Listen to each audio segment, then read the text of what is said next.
Shirika la Reli Tanzania TRC kwa kushirikiana na Benki ya Dunia inatumia shilingi bilioni 500 kufanya ukarabati mkubwa wa reli MGR kutoka Dar es Salaam hadi bandari kavu ya Isaka, jumla ya kilomita 392.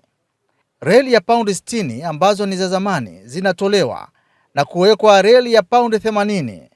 Reli hizi za paundi 80 zitaongeza kasi ya treni mara mbili zaidi ya reli ya paundi 60 ambayo treni inakwenda kwa kasi ya kilomita 30 hadi 40 kwa saa.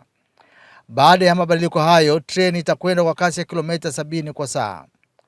Maboresho hayo, mbali na kuongeza kasi ya treni, yatawezesha treni kubeba tani 18.5 kwa axle, tofauti na reli ya paundi 60 inayobeba tani 15 kwa axle. Kwa hakika ukarabati huu utawezesha treni kubeba mizigo mizito na kufika kwa haraka.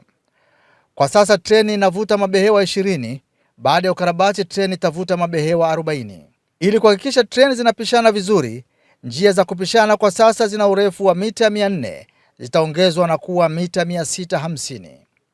Katika uboreshaji huu kutajengwa madaraja takriban 171 kuanzia Dar es Salaam hadi Isaka na kujengwa mabwawa 6 eneo la Kinyansungwe ili kudhibiti mafuriko yanayoharibu reli eneo la Kilosa Gulwe. Mradi huu umeanza mwezi Machi 2025 na unatarajiwa kukamilika Disemba 2029. Huu ni mradi mkubwa. Wananchi wanapatiwa elimu ya uelewa wa mradi huu ili kutoa ushirikiano kwa mkandarasi. Reli yetu, maendeleo yetu, taifa letu. Kazi iendelee.